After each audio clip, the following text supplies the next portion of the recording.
ኤልያስ ነው። ለእሱና ለእግዚአብሔር መንፈስ ቃል ወደዚህ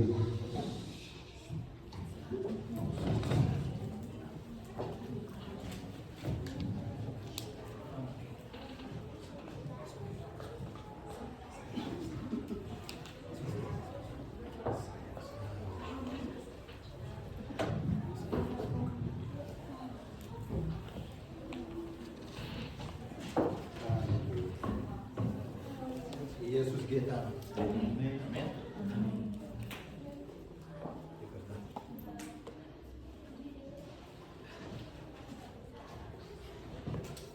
ሃሌሉያ።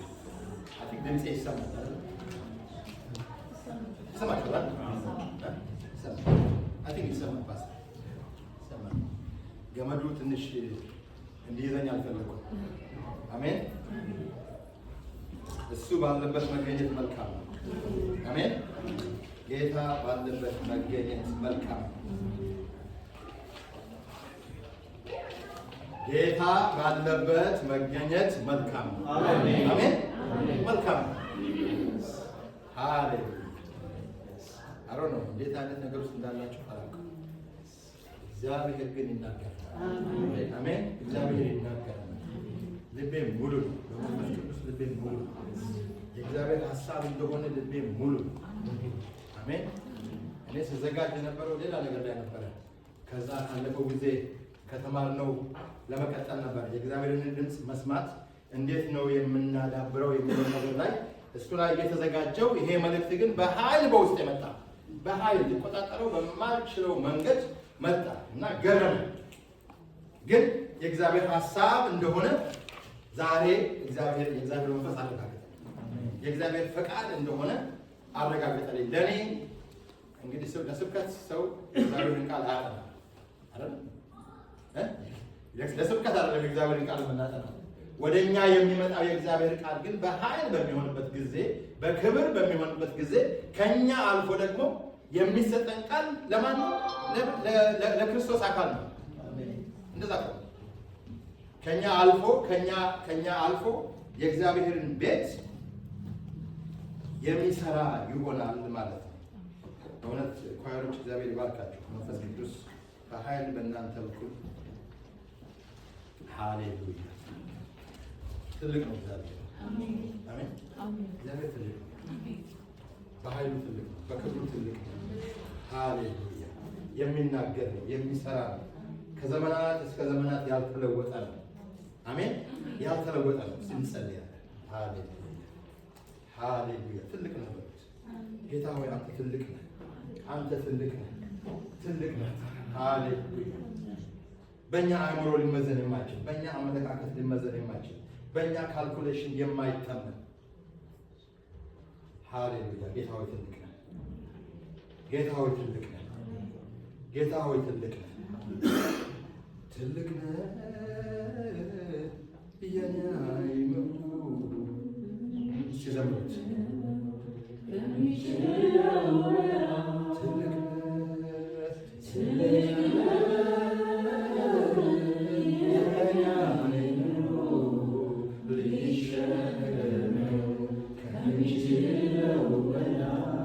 ትልቅ ነህ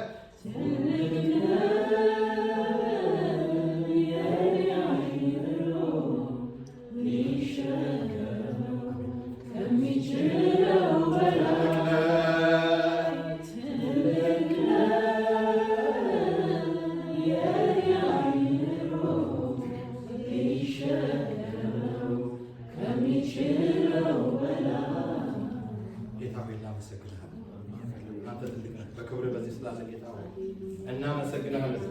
መንፈስ ቅዱስ ሆይ ክርስቶስ ኢየሱስን እንታከብረው በመካከላችን ስላለህ እናመሰግናለን። አንተ እውነተኛው አስተማሪ፣ እኔ ብሄድ ይሻላችኋል የተባለልህ መንፈስ ቅዱስ በዚህ በክብር ስላለህ ጌታ ሆይ እናመሰግናለን። አዎን አንተ ትናገረናለህ። አዎን አንተ ታስተምረናለህ። እኔ የነገርኳችሁን ሁሉ እሱ እንደገና ያስታውሳችኋል። ደግሞ የሚመጣውን ፊውቸሩንም ይናገራችኋል የተባለልህ አንተ መንፈስ ቅዱስ ዛሬ እዚህ በክብር ስላለ እኔ አከብርሃለሁ። ጌታ ሆይ አንድ ቤቴን አንተ ተጠቀምበት። አእምሮዬን አንተ ተጠቀምበት። አይኖቼን አንተ ተጠቀምባቸው። ጆሮቼን አንተ ተጠቀምባቸው። ጌታ መንፈስ ቅዱስ ሆይ ኢየሱስን በዚህ መሃል አክብረው። ቃልህ በመካከላችን በኃይል ይገለጥ በጌታ በኢየሱስ ክርስቶስ ስም አሜን። ሃሌሉያ። ጌታ መልካም ነው። አሜን። ጌታ መልካም ነው። ጎናችሁ ያለውን ሰው ጎናችሁ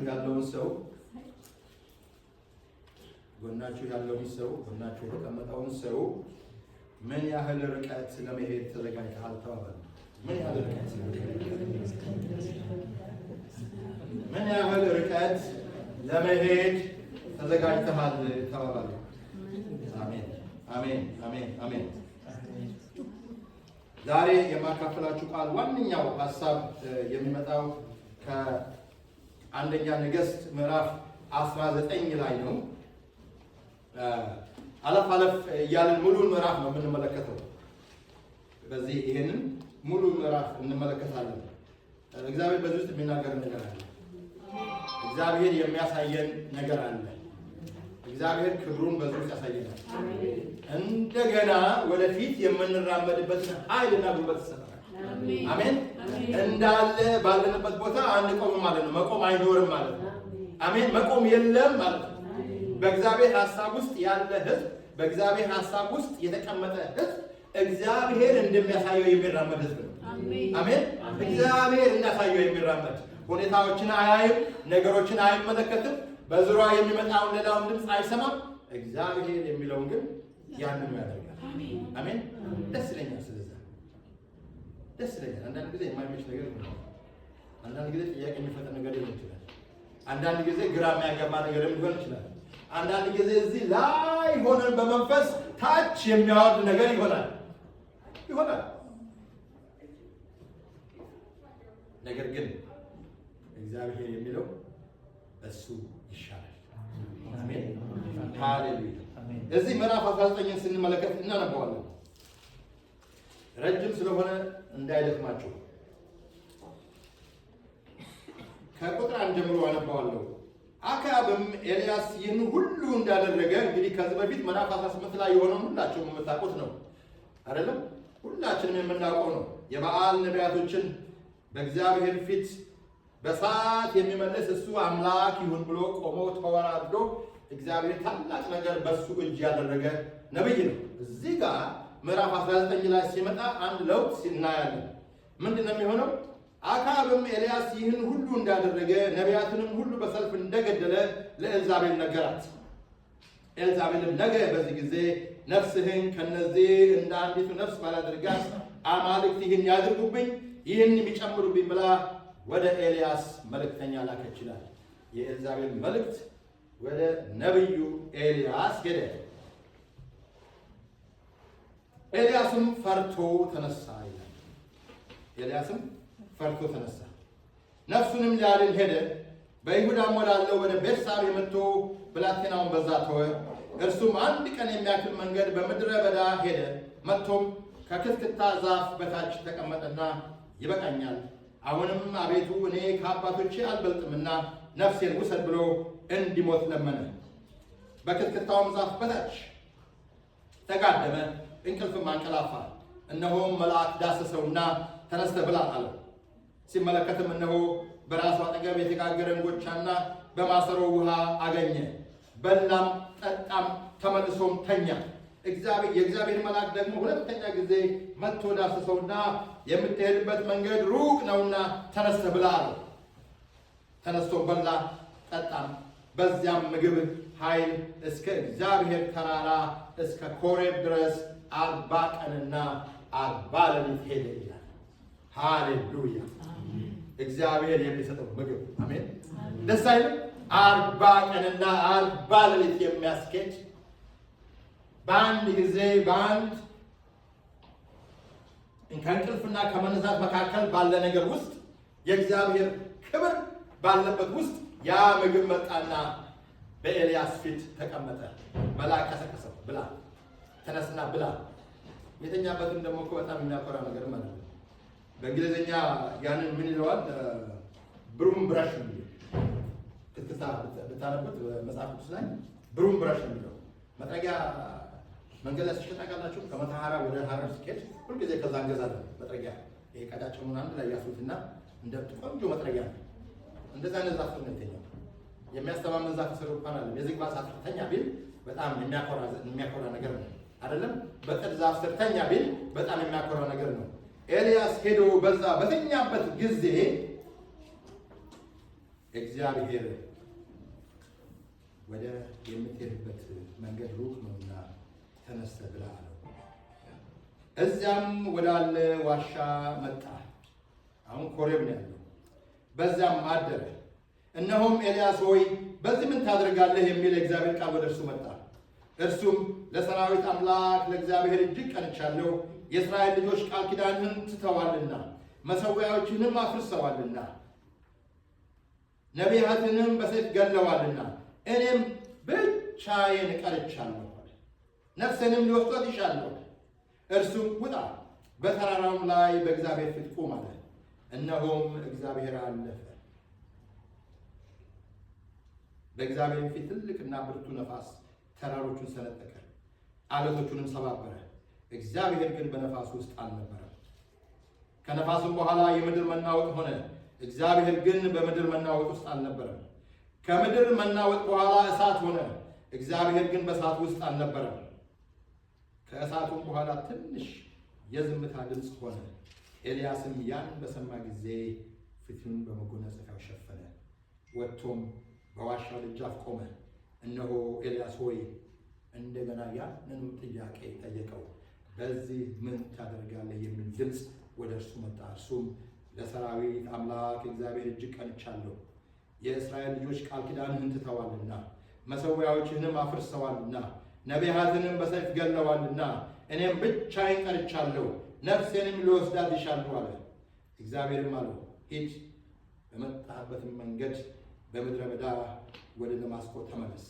ከዚያም በደረሰ ጊዜ በሶርያ ላይ ንጉሥ ይሆን ዘንድ አዛሄልን ቅባው፣ በእስራኤልም ላይ ንጉሥ ይሆን ዘንድ የናቢስን ልጅ ኢዩን ቅባው።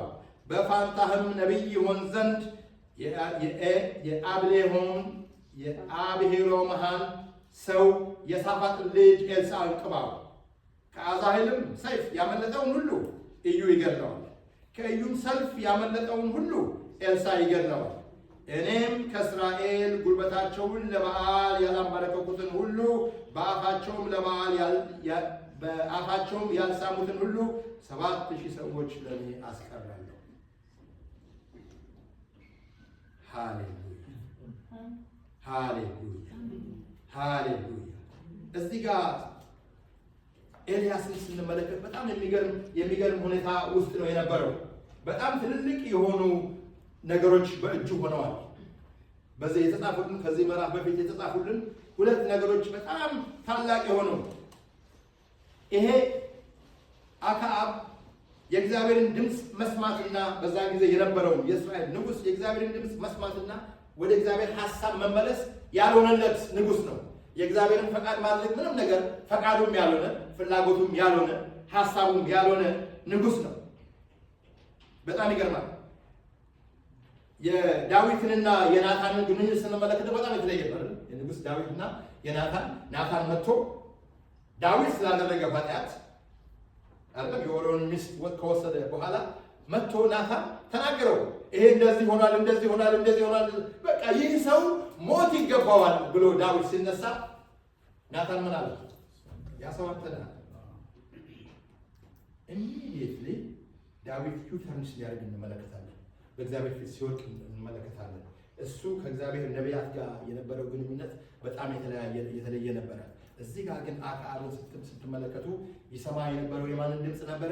የኤልዛቤልን ድምፅ ነበረ። ጆሮ ሁል ጊዜ የቀናው ወደ ኤልዛቤል ድምፅ ነው እንጂ ወደ እግዚአብሔር ድምፅ አልነበረም። ወደ እግዚአብሔር ሐሳብም አልነበረም። ወደ እግዚአብሔር ፈቃድም አልነበረም።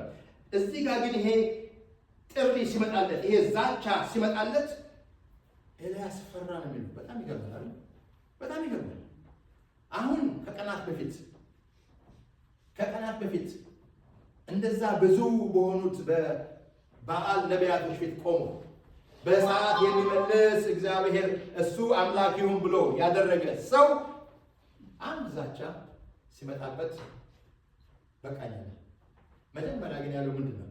እኔ ለእግዚአብሔር ቀንቻለሁ አለ። እውነት ነው፣ ለእግዚአብሔር ቀንቷል።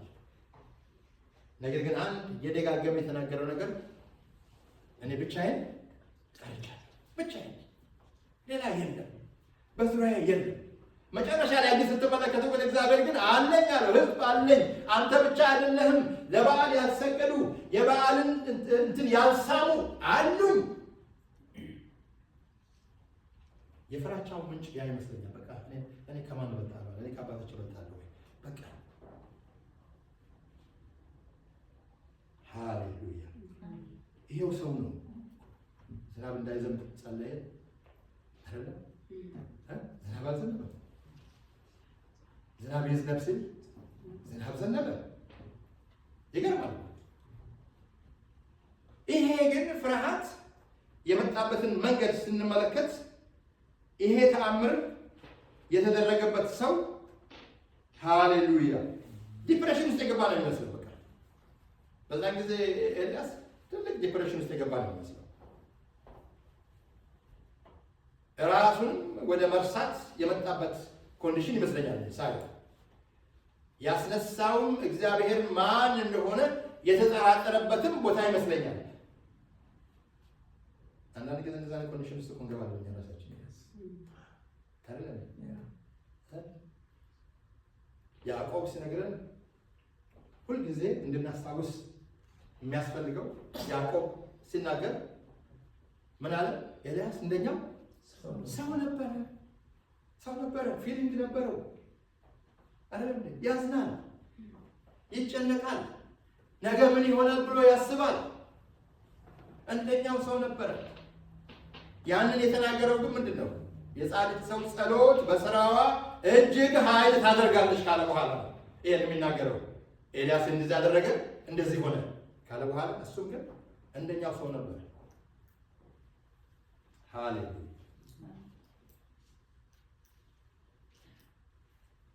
አንዳንድ ጊዜ በህይወታችን በተለይ ሰማይና ምድር ተስማምተው አንድ ትልቅ ነገር በሚሆንበት ጊዜ እግዚአብሔር ወደ ተለየ ነገር ሊያሻገረን በሚመጣበት ጊዜ ቢ ኬርፉል። ትልቅ ነገር ነው የሚመጣው፣ ትልቅ ቻሌንጅ ነው የሚመጣው። ዝም ብሎ ያ የሚመጣ አይደለም። የጻድቅ ሰው ጸሎት በስራዋ እጅግ ኃይል ታደርጋለች ሲል ዝም ብሎ ተነስተን ብለን የሚሆን ነገር አይደለም። ስራ አለው፣ ዋጋ ያስከፍላል፣ ያስምጣል። አንዳንድ ጊዜ ምጥ የሚያመጣበት ጊዜ አለ አይደለም? እንዴ አለ፣ ያስምጣል። አንድ ቀን የሚሆን ነገር አለ። ለዚህ ነው በእኔና በእናንተ ህይወት ላይ እንደዚህ አይነት ነገር እግዚአብሔር አንድ ነገር በሚያስብበት ጊዜ፣ በተለይ የእግዚአብሔር ክንድ በኃይል ሊገለጥ በሚፈልግበት ጊዜ እዚህ ጋር በደንብ አይተናል አይደል? እግዚአብሔር ሊያደርግ በቃ ምድሪቱን ምን ሊያደርግ ነው እግዚአብሔር ያሰበው? በቃ ሊያጸዳት ነው። ከሶርያው ንጉሥ ጠላትን ተጠቅሞ እኮ ነው እንደገና በራሱ ህዝብ ላይ እግዚአብሔር ይሄን ነገር እግዚአብሔር አሳረፈው። ኤልያስ መጀመሪያ ያደረገው ያንን ነው፣ አሳረፈው። እንዲተኛ ተው። ኤልያስ ተኛ ይባል ተኛ። ከዛ ቀሰቀሰውና አበላው። ሃሌሉያ አበላው። ከዛ ወዴት ነው ሂድ ያለው? ወደ ኮሬብ ተራራ። የመጽሐፍ ቅዱስ አዋቂዎች ይህንን ነገር ሲናገሩ ኦልሞስት ወደ 200 ማይል ከ200 ማይል በላይ ነው የሚሉት ከነበረበት ከቤርሳቤህ ምድረ በዳ ወደ ኮሬብ ተራራ የሄደበት ርቀት በጣም ነው። በጣም ነው። እግዚአብሔር ግን በዛ ስፍራ የኮሬብን ተራራ ታሪክ እናውቃለን። የኮሬብን ተራራ ታሪክ እናውቃለን። በጣም ትልልቅ ነገሮች የሆኑበት ቦታ ነው። እግዚአብሔር 10ቱን ትእዛዛት ለእስራኤል በእጁ በድንጋይ ላይ ጽፎ ለሙሴ ያስረከበው በኮሬብ ተራራ ነው። እግዚአብሔር በኃይል እንደዚህ አይነት ሰዎችን በሚያስነሳበት ጊዜ፣ እግዚአብሔር በኃይል ሊሰራ ባለበት ጊዜ እንደዚህ አይነት ቦታዎችን ጌታ በኃይል የሚጠቀምበት ጊዜ አለ። ወደ ቤዛችን ሊመልሰን ማለት ነው። ወደ መጀመሪያ ወደ መሰረቱ ሊመልሰው ማለት ነው። እስራኤል ከግብፅ ከወጣ በኋላ በኮሬብ ተራራ ዙሪያ ነው በጣም ትልቅ ነገር የሆነው። የእግዚአብሔር ሕዝብ ራሱ እሱ የሚያገለግሉት ባለፈው ሳምንት ስለ ካህናቱ ዶክተር እያስተማረን ነበር። እነዛ ካህናቱ ሌዊ ራሱ ለእስራኤል የተለየው ከኮሬብ ተራራ ስር ነው አይደል? እምቢ አለ አይደል? የወርቁ ምስል ውስጥ አንተባበርም፣ በፍጹም አንተባበርም ብለው ራሳቸውን ያ የሌዊ ነገር ራሱን ለየ። በኋላ እግዚአብሔር የዛን ጊዜ ነው ለሙሴ ይሄ ለእኔ ራሱን የለየው ሕዝብ ለዘላለም የኔ ይሆናል አለ። የኔ ባሪያ ይሆናል አለ። የኔ አገልጋይ ይሆናል አለ። እኔ እድል ፈንታ እሆናለሁ አለ። መሬትም ምንም ድርሻ አያስፈልገውም አለ። በቃ ይሄ የኔ ነው። ሃሌሉያ የኔ ነው። እንደዛ ቁርጥ ውሳኔ የወሰኑ ሰዎች ናቸው። በዛ ስፍራ ነው ይሄም የሆነው። አስርቱ ትእዛዛት መምጣቱ ብቻ ነው። የውሳኔ ጊዜ ማለት ነው። አሜን። የውሳኔ ጊዜ ሃሌሉያ። የውሳኔ ጊዜ በሕይወታችን ላይ የውሳኔ ጊዜ እንደዛ ብዙ ጊዜ አያጋጥመንም ወገኖች። ነገር ግን ቁርጥ ውሳኔ የምንወስንባቸው ጊዜዎች ይመጣሉ።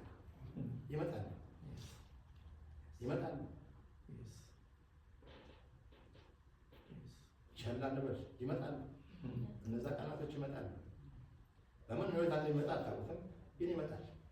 የዛን ጊዜ እግዚአብሔር የእኛን ውሳኔ ይጠብቃል። የኔንና የእናንተን ውሳኔ ይጠብቃል።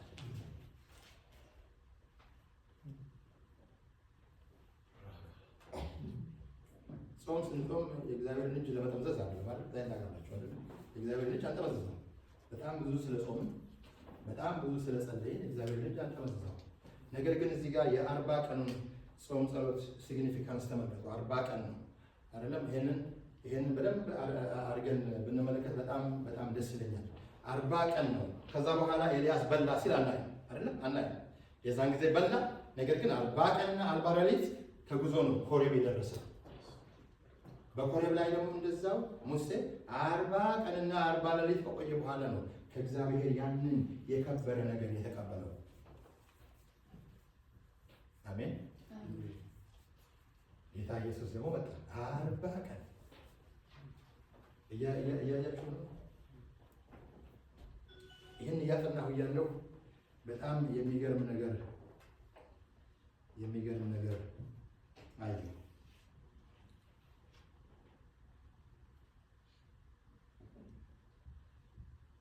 ጌታ ኢየሱስ ጴጥሮስን፣ ያዕቆብን፣ ዮሐንስን ይዞ ወደ ተራራ ወጣ አይደለም? ወደ ተራራ ወጣ ጌታ። መልኩ የተቀየረበት ቦታ ማለት ነው። ሲያዩ ተቀየረ። ደመናም ሸፈናቸው ይላል። ማንም እዛ ስፍራ አዩ የሚለው የተጻፈልን ምንድን ነው የሚለው? ማንን አዩ? ሙሴን፣ ኤልያስን ከሴንቸሪ እግዚአብሔር በዓይናቸው ይህን ሳይደነገጥኩ በጣም ደነገጥኩ። እግዚአብሔር ምን እየተናገረ እንደሆነ አላውቅም። በእኛ መካከል እግዚአብሔር ክብሩን ግን ይገልጣል። አሜን። የአንድ ጊዜ አምላክ አይደለም፣ የሁለት ጊዜ አምላክ አይደለም፣ የሶስት ጊዜ አምላክ አይደለም። እግዚአብሔር የዘላለም አምላክ ነው ወገኖች። አሜን። ከዘፍጥረት እስከ ራእይ ድረስ ስንመለከት የእግዚአብሔርን ቃል እግዚአብሔር ማንነቱን በዘመናት መካከል ሲቀይር አናይ። ብዙ ጊዜ እኮ የሚያደክመን እኮ ወገኖች ይሄ እኮ ኩታንኩቴው እኮ የሚያደክመን እኮ ቻሌንጅ የሚያደርገን እኮ ኩታንኩቴው ነገር እኮ ይሄ ልጆች ቢሆን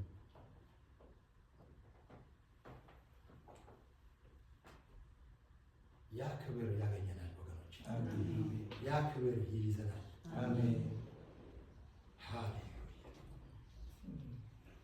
እንግዲህ በዚህ ነው ኤልያስ ይሄ ሁሉ ነገሮች ባሉበት እንትን ውስጥ ነው ብቻዬን ቀረሁ።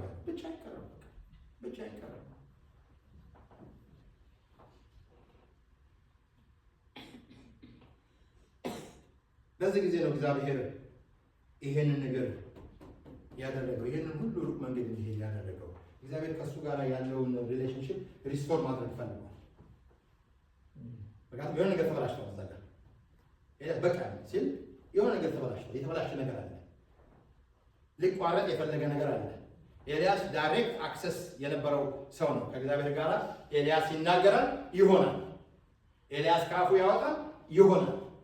እዚህ ጋር ግን በቃ ፈራዋል። አንድ ዛቻ ሲመጣበት፣ አንድ የሚያስደነግጥ ነገር ሲመጣበት በቃኛል፣ አልፈልግም አለ። በቃ እኔ ከአባቶቼ እበልጣለሁ ወይ? ራሱን አየ። እግዚአብሔር ግን በኤልያስ ሕይወት ውስጥ ያሰበውን ገና ሊያደርግ ያሰበውን ነገር ኤልያስ አላወቀም፣ ረሳው። በቃ አያውቅም።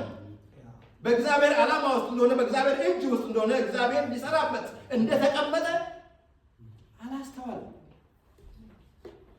ምንድነው ዛሬ በእኔና በእናንተ እግዚአብሔር ሊሰራ ያስቀመጠው ነገር ምንድን ነው? ምንድን ነው? እግዚአብሔር በእኔ ሊሰራ ያስቀመጠው? እኔ ሁልጊዜ እየጠየቁ ዓመት አለፈኝ አይደለም። ላስት ኦክቶበር እኔ ውድ ሃቭ ቢን ጎን ዓመት አለፈኝ። እግዚአብሔር እድሜ ጨምሮልኝ እዚህ ቆምኩት። አይ ዶንት ቴክ ኢት ፎር ግራንትድ። ከዛ በኋላ ያለውን ህይወቴን አይ ዶንት ቴክ ኢት ፎር ግራንትድ፣ እንደሚገባኝ አልቆጥረውም። እግዚአብሔር ግን ሊሰራ ያለው ነገር እንዳለ አውቃለሁ። በዛ ሰልፍ ውስጥ እንዳልፍ እግዚአብሔር በእውነት እግዚአብሔር ፈቅዶ ነው ያልኩት። በዛ ሰልፍ ውስጥ እንዳልፍ የእግዚአብሔር እጅ ነበረበት፣ የእግዚአብሔር ፈቃድ ነበረበት። ልቤንም ያሳረፈኝ እሱ ነው፣ ያጸናኝም እሱ ነው። አፍጥጦ እየመጣ እያየሁ እግዚአብሔር ይችላል፣ አልሞትም፣ በህይወት እኖራለሁ፣ የጌታዬን ማዳን አወራለሁ ብዬ እንድናገር ያደረገኝ በውስጤ የነበረው የእግዚአብሔር መንፈስ ነው። ዛሬ ምንድነው በእናንተ ዙሪያ የሚያንኮሻኮሸው ነገር ምንድነው ወገኖች? ምንድነው በእናንተ ዙሪያ የሚያንኮሻኮሸው? ምንድነው?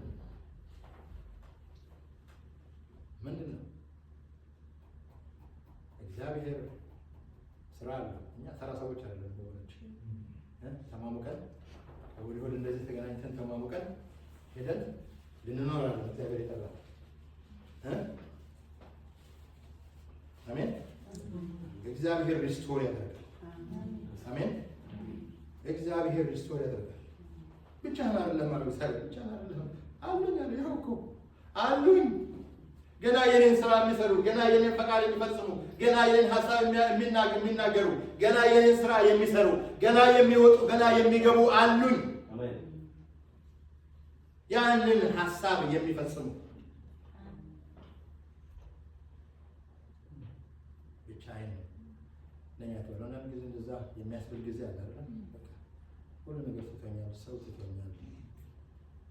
ባል እያለ ሚስት እንደዛ ትላለች፣ ሚስት እያለች ባል እንደዛ ይላል ይላል።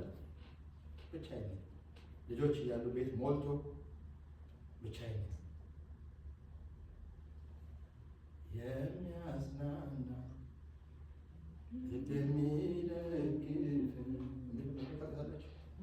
ብቻዬን አይደለሁም አብ ከእኔ ጋር ነው። ብቻዬን አይደለሁም ጌታ ከእኔ ጋር ነው። ብቻችንን አይደለም።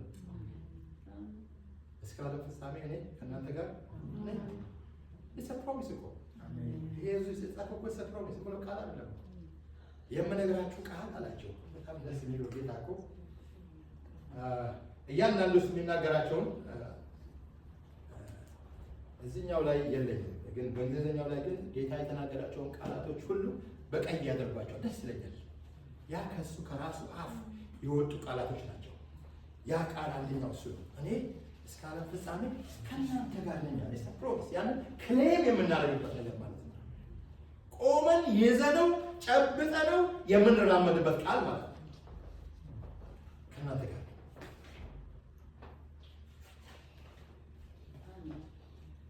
ሃሌሉያ። አሁን ምን እየገባችሁ እንደሆነ አላውቅም። እግዚአብሔር ግን ሪስቶር የሚያደርገው ነገር አለ። በእኛ ማለት በህይወታችን ሪስቶር የሚያደርገው ነገር አለ። በእኔ ህይወት ሪስቶር የሚያደርገው ነገር አለ። ይሄን አምናለሁ። ብላ እያለ ነው እግዚአብሔር። አሁን ብሉ። የማይበላበት ጊዜ ይመጣል። በነፃነት የማይበላበት ጊዜ ይመጣል።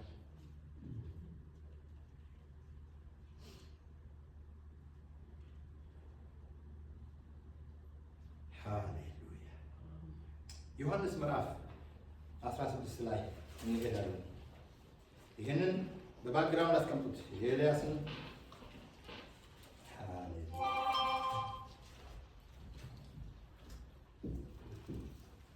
ዮሐንስ ወንጌል ምዕራፍ 16 ላይ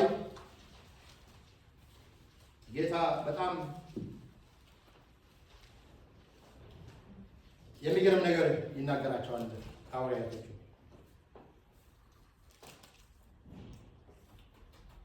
ቁጥር 1 ላይ እንዲህ ይላል፣ እንዳትሰናከሉ ይህን ተናግሬያችኋለሁ። ከምኩራባቸው ያወጧችኋል። ከዚህ በላይ ደግሞ የሚገድላችሁ ሁሉ እግዚአብሔር እንደሚያገለግል የሚመስልበት ጊዜ ይመጣል። ይህንም የሚያደርጉባችሁ አብንና እኔን ስላላወቁ ነው። ነገር ግን ጊዜው ሲደርስ እኔ እንደነገርኳችሁ ታስቡ ዘንድ ይህን ተናግሬያችኋለሁ። ቻሌንጅ ይመጣል። ተመቻችቶ የማትቀመጡበት ጊዜ ይመጣል። ገና ሲጀምር ምንድን ያለው? እንዳትሰናከሉ ይህን ነግሬያችኋለሁ። መሰናከል ይኖራል ማለት ነው። መሰናከል ደግሞ ካለ ደግሞ ምንድን ነው? መውደቅ በጣም ቅርብ ነው። መውደቅ በጣም ቅርብ ነው።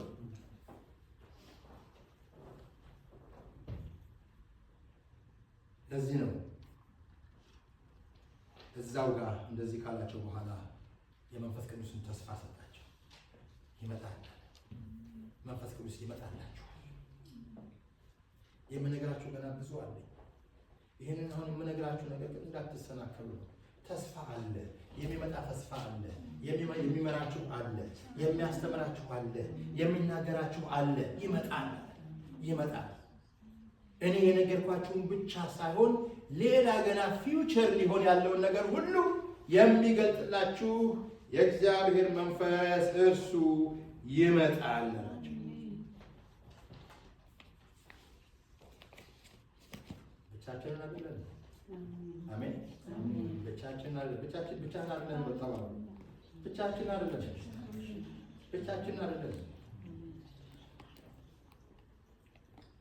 እንዴት የከበረው የእግዚአብሔር መንፈስ በእኛ ውስጥ እያለ አሜን። አሉ እንዴት እንደምታስቡት ስለ መንፈስ ቅዱስ ስናስብ እንዴት እንደምናስብ ክርስቲያኖች እኔ አንዳንድ ጊዜ ግራ ይገባኛል። ክርስቶስ ኢየሱስን ከሙታን ያስነሳው ያው መንፈስ እኮ ነው የሚለው የእግዚአብሔር ቃል። ያው መንፈስ ክርስቶስ ኢየሱስን ከሙታን ያስነሳው ቀያሪ ነገር ማለት እኮ ነው። በቃ የሚቀይር ነገር ማለት ነው።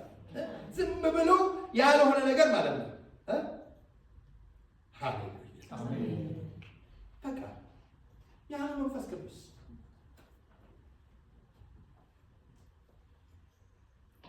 ይሄ ይመጣላችኋል። አትሰናከሉ ማለት ነው። እንዳትሰናከሉ። ምክንያቱም የሚያሰናክል ነገር ይመጣል። ቻሌንጅ የሚያደርግ ነገር ይመጣል። ኤልያስ እንደዛ ነው ያጋጠመው። ኤልያስ የመጣበት ያ ነው።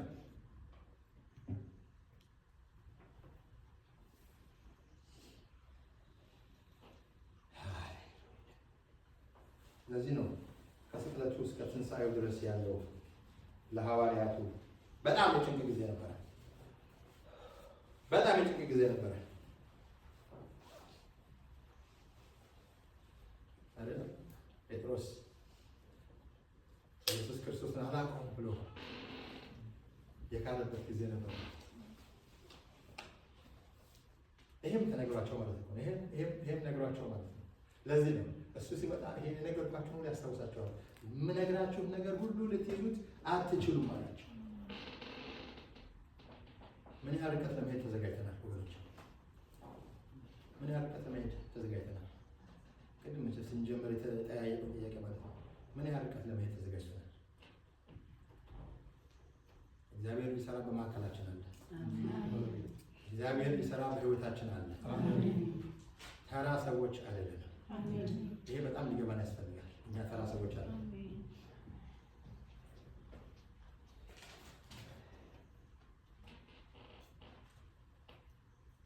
እና እዚህ ጋር ስንመለከት ኤልያስ በዛ ሁሉ ውስጥ ካሳለፈው በኋላ እግዚአብሔር እንደሚናገረው ይጠብቅ ነበር። አውሎ ነፋስ መጣ፣ አይደለም? የመሬት መንቀጥቀጥ መጣ፣ እሳት መጣ።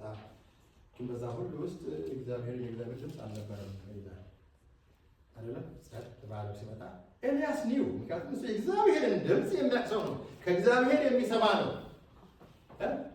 ለዚህ ነው ባለፈው ጊዜ ስለ እግዚአብሔር ድምፅ መስማት ያንን ትምህርት ነበር እያዘጋጀሁ የነበረው። እግዚአብሔር በጣም በውስጤ ያንን ነገር ስላስቀመጠ መማር አለብን። ካልተማርን ደግሞ ልጆችሽ ከእግዚአብሔር የተማሩ ይሆናሉ። ለምን? የልጆችሽም ምን ሰላም ይበዛል። የእግዚአብሔር ሰላም በሕይወታችን ሊበዛ አይችልም ካልተማርን፣ ካላወቅን፣ ካልያዝን። የእግዚአብሔር ቃል ካልሆነ ሰው በትንቢት ሊኖራቸው በትንቢት ሊወጣና ሊገባቸው በትንቢት ህይወቱን ሊመራቸው። የእግዚአብሔር ቃል ግን ይመራል። አሜን። የእግዚአብሔር ቃል ምግብ ነው። የእግዚአብሔር ቃል በቃ ለኛ የሚያስፈልገን ይህችን ነፍሳችንን በቃ የሚያቆም የከበረ ነገር። ሃሌሉያ።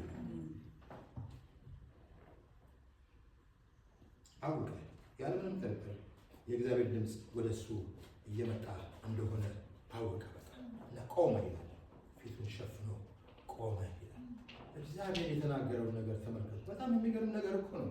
እግዚአብሔር በኤልያስ ውስጥ ያሰበው ነገር በጣም የሚገርም ነገር ነው። ትልልቅ ነገሮችን ኤልያስ ቢሞት ኖሮ እኮ ኤልሳ የለም ነበር። አስቡት። እንዲሁ ናቹራሊ ብናስበው ኤልያስ በዛን ጊዜ ቢሞት ኖሮ የኤልያስ ፍጻሜ ቢሆን ኖሮ እግዚአብሔር ኦልሬዲ ያቀደው የኤልሳ መነሳት አይሆንም ነበር ማለት ነው። እንደ ኤልሳ ምን ያህል ቅባት ያለበት እጥፍ፣ የኤልያስን እጥፍ። ምንድነው ዛሬ በእኔና በእናንተ እግዚአብሔር ሊሰራ እንዳስበው? ምንድነው የምንከለክለው? በቃኝ የምንለው፣ በቃ ሰለቸኝ የምንለው? ለምን ይሄ ነገር አልሆነልኝም? አብዛኛው ነገራችን እኔ በራሴ ነው የምናቸው። አብዛኛው ነገራችን ውሃ የማይሞላ ነገር ነው። ከእግዚአብሔር ሐሳብ ጋር የሚያጋጨን ውሃ የማይሞላ ነገር ነው። ነዞር ብለስና እናፍራለን፣ እንደነግጣለን። የእግዚአብሔር ሐሳብ ግን ወገኖቼ፣ እግዚአብሔር በእኛ ህይወት ውስጥ ሌላ ነገር ሊሰራ ነው። ሊያቆም አይደለም። ያለቀ ነገር አይደለም። የኤልያስ ህይወት በዛች ቦታ የሚቆም አይደለም። አሜን። የኔና የእናንተ ህይወት እንደዛ ነው። እግዚአብሔር ሪስቶር ያደርጋል። ኤልያስ ከዛ በኋላ ተመልሶ አንድ ጊዜም ኮምፕሌን ሳይሰጣቸው አንድ ጊዜም ኮምፕሌን አለ። በቃ ሪስቶር ያደረገው እግዚአብሔር አሳየውና አንተ የማታየውን እኔ አይቻለሁ። እና ያ ነገር ወደሱ ያ ድምፅ ወደሱ ሲመጣ ኤልያስ እኔ እንጃ ምንም ነገር አልተናገረም። በዛን ጊዜ ግን ሳይደነግጥ አይቀርም። እንዴ ይሄንን ሁሉ ገና ማድረግ ነበረብኝ? እኔ በቃ ጨርሻለሁ። ከአባቶቼ በምን እበልጣለሁ?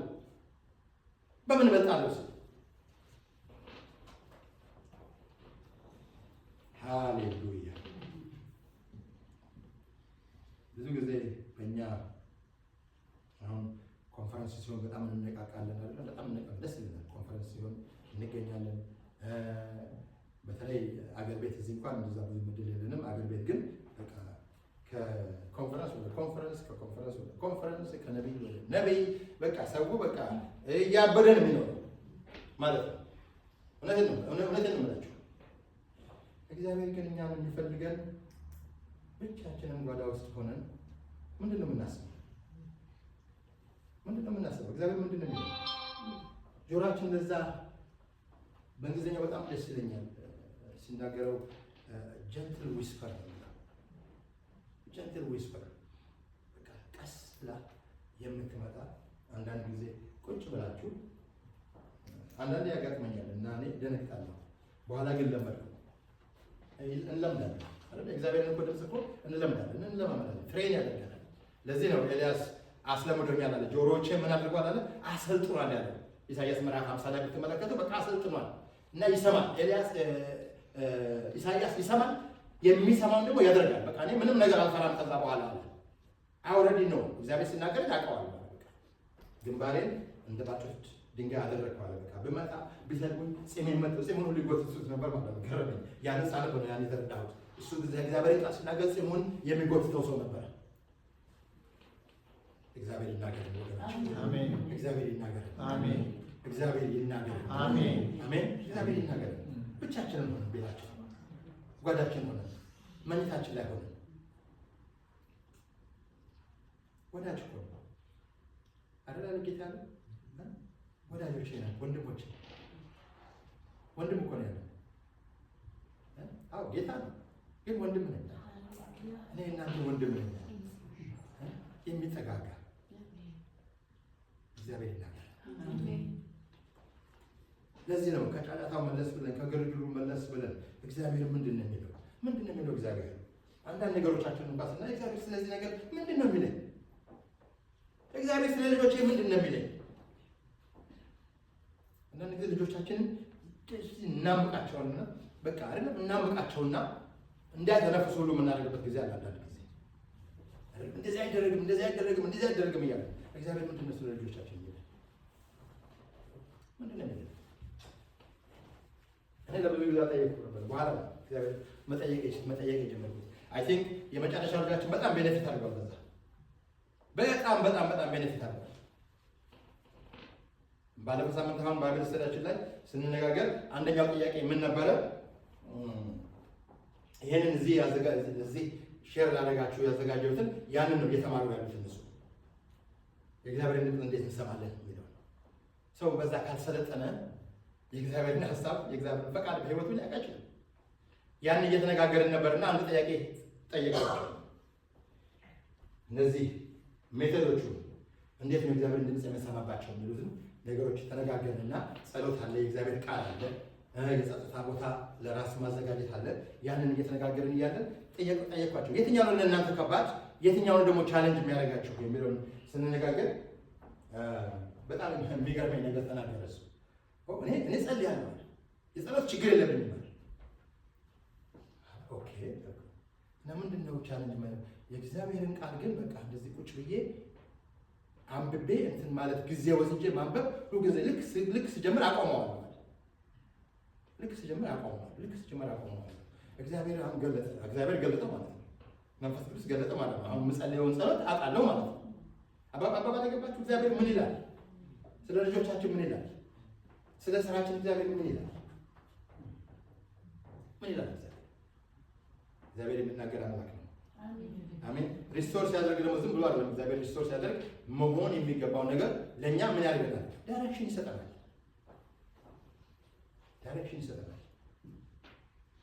ሃሌሉያ። የእግዚአብሔር ድምፅ ወደ እርሱ ሲመጣ ግን ኤልያስ ገና ብዙ እንደቀረው ጨርሻለሁ ሲል ኢዩን የሚገርም ኢዩን ቀባ፣ የሶርያውን ንጉሥ ቀባ። እንደገና ደግሞ ኤልሳ አንበሳ የሆነውን ነቢይ ገና ብዙ እስራኤልን የሚያስኬድ ገና ብዙ የሚመራ ገና ብዙ የእግዚአብሔርን ታምር የሚያደርግ ሌላ ቀርቶ በአዲስ ኪዳን እንኳን አይተናል።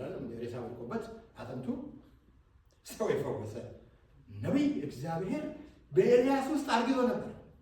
ምንድነው በእኔና በእናንተ ውስጥ እግዚአብሔር ያረገዘው ነገር? ገና ሊወለድ ያለው ነገር፣ ገና ሊወጣ ያለው ነገር፣ ገና ሊታይ ያለው ነገር ምንድን ነው? እንደዛ ጠይቀን እናውቃለን። እግዚአብሔር ምንድን ነው በእኔ ውስጥ ገና የሚወልደው ነገር ምንድን ነው?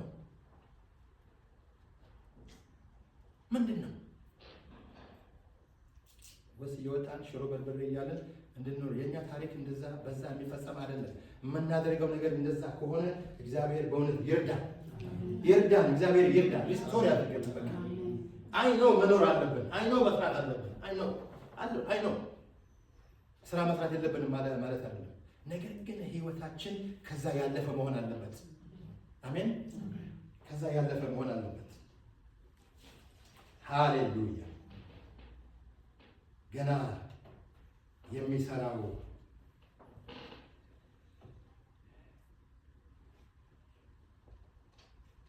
ጌታ እኮ ደጋግሞ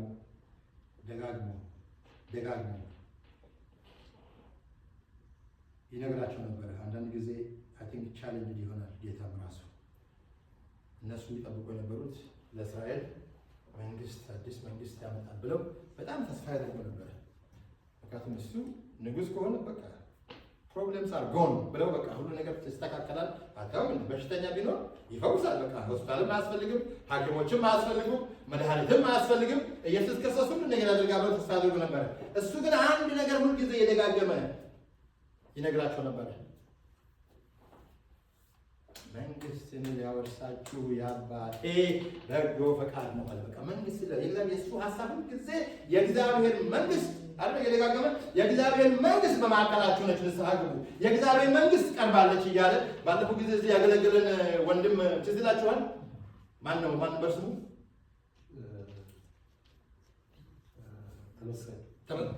ተመስገን። የእግዚአብሔር መንግስት እያለ እሱ ያወራ፣ ያስብ፣ ያሰላስል፣ ያወጣ የነበረው የእግዚአብሔር መንግስት ብቻ ነው።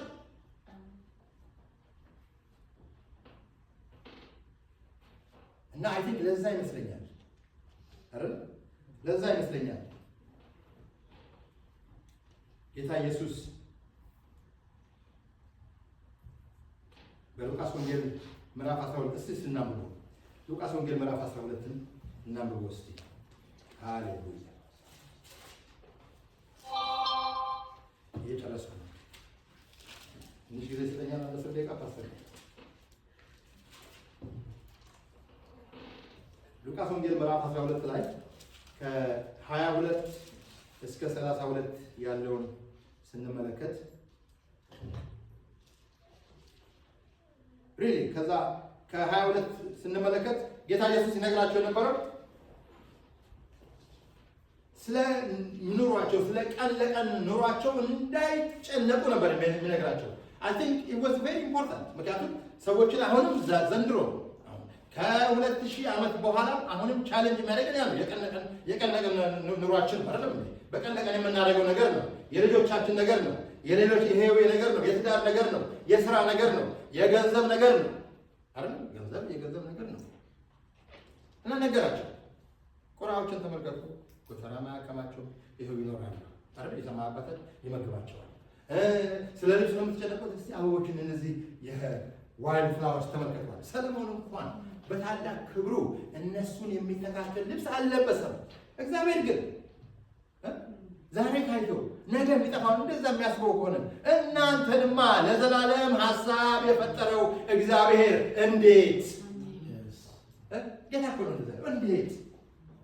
እንዴት እና ደስ ብለን ቁጥር 32 ላይ ያለው ነው። አንተ ታናሽ መንጋ መንግስትን ሊሰጣችሁ የአባታችሁ በጎ ፈቃድ ነውና አትፍሩ።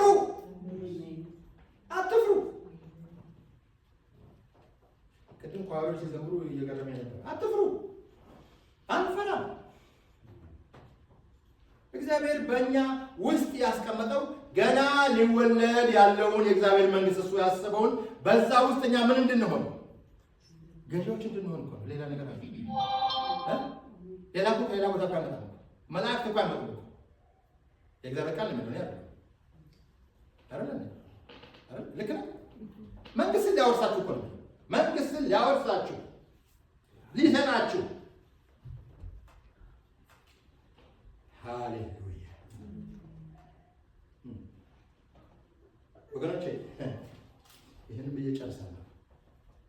ተጽፏል ብሎ አሁን በዚህ ውስጥ እኛ ብዙ አንብበን ይሄ ተጽፏል፣ ይሄ ሆኗል ማለት እንችላለን አይደል?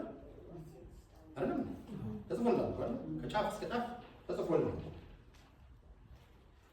ሁላችንም ሮሜ ምዕራፍ 4 ላይ እንሄዳለን። እንዴት ከባድ እንደሆነ፣ እንዴት ቻሌንጂንግ እንደሆነ፣ እንዴት ጥያቄ የሚያመጣ እንደሆነ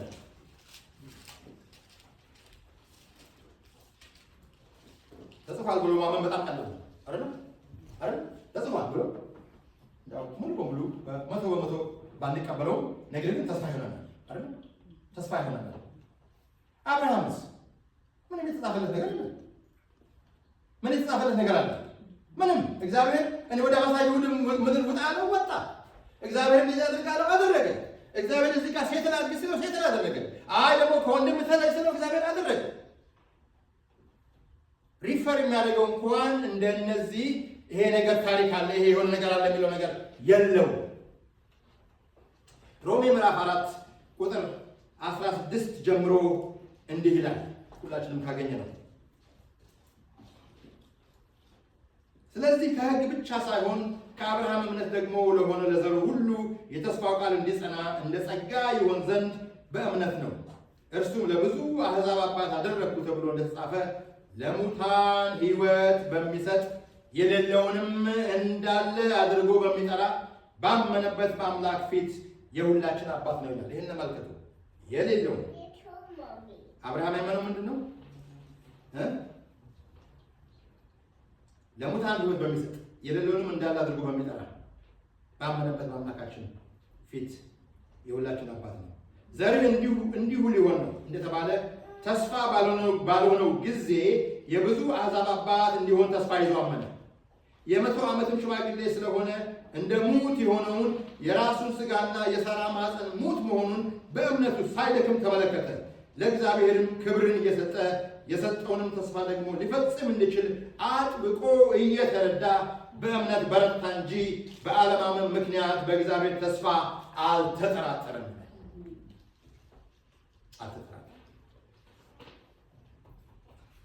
ስለዚህ ደግሞ ጽድቅ ሆኖ ተቆጠረለት። ነገር ግን ተቆጠረለት የሚለው ቃል ስለ እሱ ብቻ የተጻፈ አይደለም፣ ስለ እኛም ነው እንጂ ስለ በደላችን አልፎ የተሰጠውን እኛን ስለ ማጽደቅም የተነሳውን ጌታችንን ኢየሱስ ክርስቶስን ከሙታን ባስነሳው ለምናምን ለእኛ ይቆጠርልን ዘንድ አለው ይላል። ይሄው አብርሃም ያምነው ሙት የሆነውን ነገር ሕይወት የሚሰጥ የሌለውን ነገር እንደነበረ የሚያደርግ እግዚአብሔር እንደሚያደርግ አምኖ ነው የሚለው ጽድቅ ሆኖ ተቆጠረለት። እኛም ልክ እንደዛው በክርስቶስ ኢየሱስ በኩል ያምኖ ተቆጠረልን፣ ጽድቅ ሆኖ ተቆጠረልን። we are partakers of that።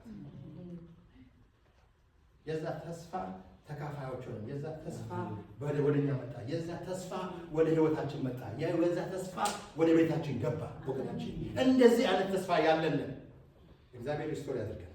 አሜን አሜን። ለዚህ ነው ጊዜ በጌታ ደስ ይላችኋል ጳውሎስ። ጊዜ በጌታ ደስ ይላችሁ። ላይመች ይችላል። አንዳንድ ጊዜ ሊቆረቁር ይችላል። አንዳንድ ጊዜ ሊያደክም ይችላል። አንዳንድ ጊዜ ጥያቄ ሊፈጥር ይችላል። አንዳንድ ጊዜ ይሄ ነገር እንዴት ሊሆን ነው ያስብል ይሆናል። ይሄ እንዴት ሊሆን ነው? ይሄ ነገር እንደዚህ ምንድን ነው አይደል? እንደዛ ብለን የምንጠይቅበት ጊዜ አለ። ምንድን ነው የኔ ነገር? ሁልጊዜ ፊልጵስዩስ ምዕራፍ 4 ላይ ያለው ሁልጊዜ በጌታ ደስ ይበላችሁ፣ ደግሜ እላለሁ ደስ ይበላችሁ፣ ገርነታችሁ ለሰው ሁሉ ይታወቅ ይልና ጌታ ሩቅ ያለ አይደለም፣ ተጠርቶ የሚመጣ አይደለም። በነገር ሁሉ በጸሎትና በምልጃ ከምስጋና ጋር በእግዚአብሔር ዘንድ ልመናችሁን አስታውቁ እንጂ በአንዳች አትጨነቁ።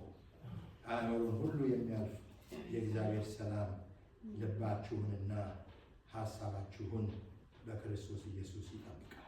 አሜን ሃሌሉያ። ጌታ የሚሰራው ነገር አለ። ጌታ ገና በሕይወታችን የሚሰራው ነገር አለ። የምንሸነፍ ሰዎች አይደለንም። ፈተና አይመጣም አላለም። ችግር አይመጣም አላለም። ቻሌንጅ አይመጣም አላለም። ነገር ግን በዛ ውስጥ ምንድን ነው ያለው አይደል? ምንድን ነው ያለው ጌታ? ዓለምን እኔ ምን አድርጌዋለሁ አለ? አሸንፌዋለሁ አለ። አሸንፌ በዓለም ሳላችሁ መከራ አለባችሁ። በዓለም ሳላችሁ ቻሌንጅ አለባችሁ። ነገር ሁሉ አልጋ በአልጋ ላይሆን ይችላል። ቻሌንጅ ይመጣል። ቻሌንጅ ሲመጣ በጌታ ደስ ይበላችሁ አይደል? ፕሪስክሪፕሽኑ ያ ነው አይደል? ዶክተር ፕሪስክሪፕሽን ሲጻፍ መቼም ያሽላል ተብሎ ነው አይደል? ያን ነገር ያስታገሳል ተብሎ ነው አይደል? የሚጻፈው የምትጽፉት እናንተ እዚህ ጋር ፕሪስክሪፕሽኑ ምን በጌታ ደስ ይበላችሁ። ቻሌንጁ እያለ ምክንያቱም ሪዋርዱ በኋላ በጣም ያማረ ስለሚሆን ነው አይደል እንዴ? በጣም ያማረ ስለሆነ ነው። በጣም የሚሞላ ስለሆነ ነው። ሁላችንም እንቆማለን። በጸሎት መንፈስ ነው እንቆማለን። ሃሌሉያ። ጌታ ሪስቶር አድርገን ምንድነው ዛሬ የተናገርከኝ? ምንድነው ጌታ ሆይ ምንድነው ለኔ የተናገርከኝ ዛሬ? ሪስቶር አድርጌ ይሄንን ድምፅህን መስማት እፈልጋለሁ። ያንተን ድምፅ መስማት እፈልጋለሁ። አንተ የምትናገረኝን መስማት እፈልጋለሁ። አንተ የምታዘኝን ማድረግ እፈልጋለሁ። ሪስቶር አድርገን በቃ ጌታ በሉት፣ በግላችሁ በሉት ወገኖች። ዛሬ ይሄ ጊዜ አይለፈን። ይሄ ሪስቶር አድርገን በሉት። ሃሌሉያ። እሱ የእንደገና አምላክ የእንደገና አምላክ እንደገና ሪስቶር ያደርገናል፣ እንደገና ያቆመናል፣ እንደገና ይይዘናል፣ እንደገና ይመራናል፣ እንደገና ቃሉን ይሰጠናል፣ እንደገና መሬትን ይሰጠናል፣ እንደገና አቅጣጫን ያሳየናል። ለዚህ ነው ጌታ ቃልን የሚያደርገውን እኔ ምናልባት እወደዋለሁ ማለት። ለምንድን ነው ጌታ የሚወደው? አባቴም ይወደዋል ካለ በኋላ በጣም የሚገርም ድንቅ ነገር ይናገራል። ምን አለ? ራሴን ምን አደርግለታለሁ? እያልጠለለ ጌታ ራሱን ይግለጽልን። ቃሉን በቃ ሰምተን ቃሉን እታዘዛለሁ። ጌታ ሆይ የምትናገረኝን እታዘዛለሁ። ነገሩ በአምርም እንኳን ምንም እንኳን መፍትሄ ያለው ባይመስልም የማላየው ነገር ባይኖርም ደመና ባላይ ነፋስም ባላይ አንተን ግን አምናለሁ። አንተ የሁሉ ጌታ ነህ። አንተ የሁሉ አለቃ ነህ። አንተ ትልቅ ነህ እንበለው ወገኖች፣ ትልቅ ነህ። ምንድነው ዛሬ የሚያስጨንቀን ነገር? ምንድነው ሀሳብ በውስጣችን የሚያስቀምጠው? ምንድነው ቻሌንጅ የሚያደርገን? ምንድነው ቻሌንጅ የሚያደርገን ወገኖች? ሃሌሉያ።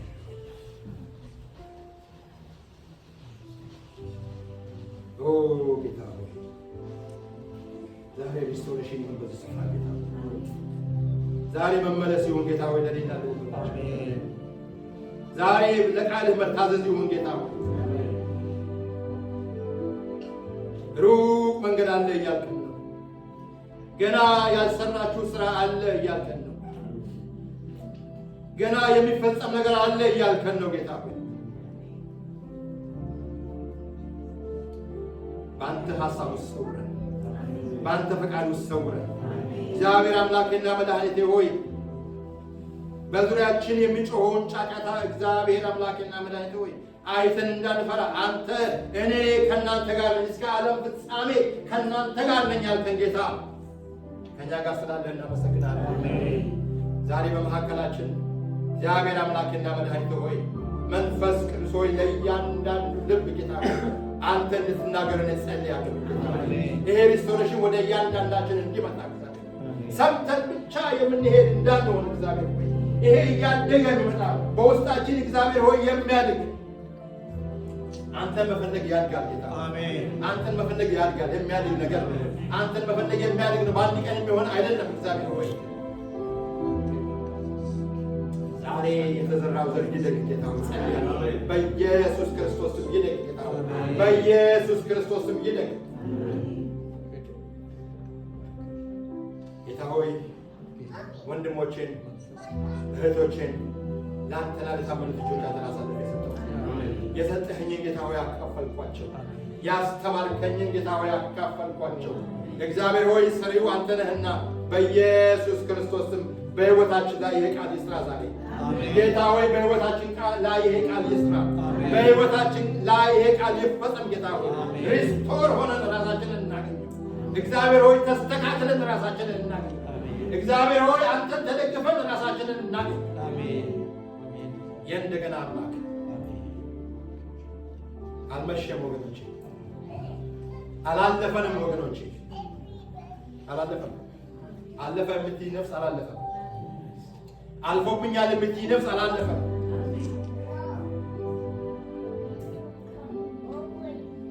ጌታ ሆይ ሪስቶሬሽን ይሁን በጌታ በኢየሱስ ክርስቶስ አሜን። ፓስተር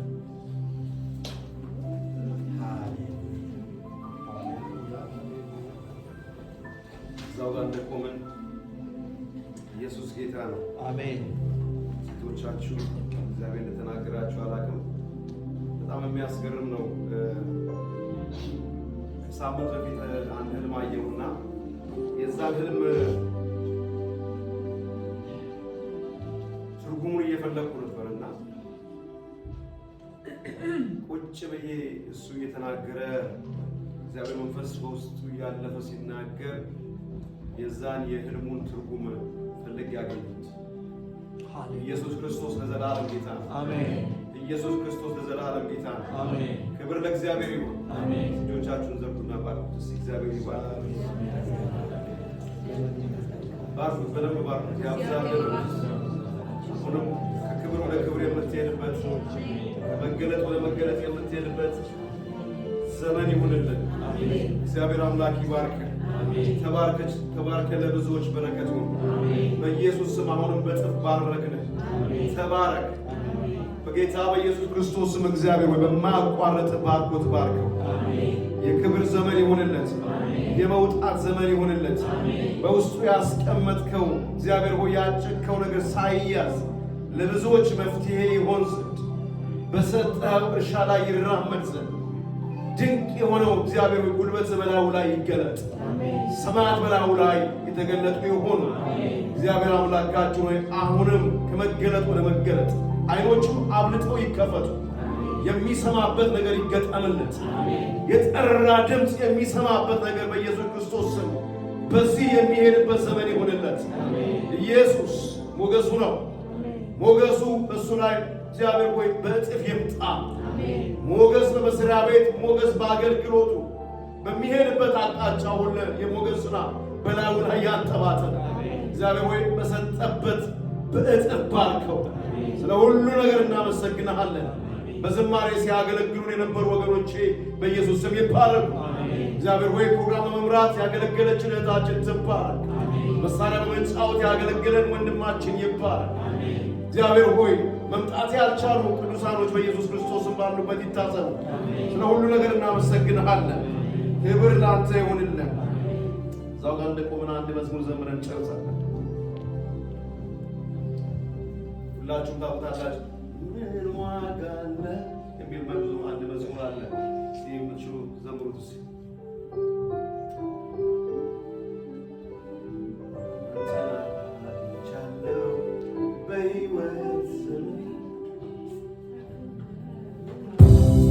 ሃሌሉያ። እጆቻችንን ከፍ አድርገን እስቲ መዝሙር ዘምረን እንጨርሳለን።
እግዚአብሔር ሆይ እናመሰግናለን።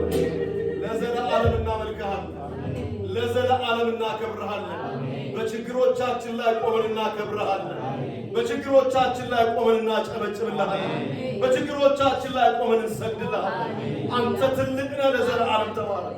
ከነገሮች ሁሉ በላይ የጠራህን እግዚአብሔር ለዘለዓለም ተባረክ።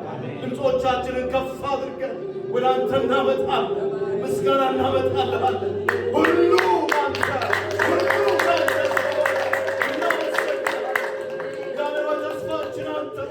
ለዘለዓለም ተባረክ። ቢገባንም ባይገባንም አንተ ጌታ ነህ። ለዘለዓለም ተባረክ። ክብር ሁሉ ለአንተ ይሁን። ክብር ሁሉ ለአንተ ይሁን። እግዚአብሔር ለዘላለም ተባረክ፣ ለዘላለም ተባረክ። ተቀምጠን ቃልን እንድንመገብ፣ ቃልን እንድንነጋገር፣ እንድንጨዋወት ይህን እድል የሰጠህን እግዚአብሔር ለዘላለም ተባረክ። እግዚአብሔር ሆይ ክብር ለአንተ ይሁን። ዝቅ ዝቅ ብለን እናከብርሃለን። ዝቅ ዝቅ ብለን እናከብርሃለን። ማንነታችን ለአንተ ክብር ያመጣል። ሁለንተናችን ለአንተ ክብር ያመጣል። ክብርን መልሰን ለአንተ ሰጠን። ስለሆነልን ነገር ሁሉ መልሰን ክብር ለአንተ ሰጠን። ክብርን አንሻማ። ክብርን ለአንተ ሰጠን። ክብርን ለአንተ ሰጠን። ይገባሃል። ለዘላለም ተባረክ። እግዚአብሔር ሆይ ሳምንታችን ሁሉ አሳልፈን ለአንተ ሰጠን። ስንወጣ መንፈስህ አብሮን ይውጣ። እግዚአብሔር ልጆቻችን አሳልፈን ሰጠን። ክብር ለአንተ ይሁንልን። እግዚአብሔር አምላካችን ከፊታችን ያለውን ደግሞ ያዘጋጀነውን ኮንፈረንስ ባርክልን። ክብር ሁሉ ለአንተ ይሁንልን። እግዚአብሔር አምላካችን ሆይ በተለያየ መንገድ ደግሞ ሊበቀለን የሚወጣ በተስፋችን ላይ በቋንቋችን ላይ የሚገለጥ ተባረካችሁ አገኛችሁ ብሎ ሊበቀለን የሚወጣ በቀናት ላይ የሚሸጋገር በቀን ላይ የሚሰራ ማንኛውም ቀስተኛ የሚወረወር ነገር ሁሉ እናፈርሳለን። የፈረሰ ይሁን። ኑሯችንን ባርክ። እግዚአብሔር ሆይ ሰላም በላያችን ላይ ይምጣ። ለሁሉ ነገር ክብር ለአንተ ይሁን። የምንበላውን እግዚአብሔር ያዘጋጀልን ደግሞ ባርክልን። ጸለይን በክርስቶስ ኢየሱስ ስም አሜን። ታችን ልጆቻችንን ከፍ እንዳደረግን አባታችን ጸሎት እንጨርሳለን።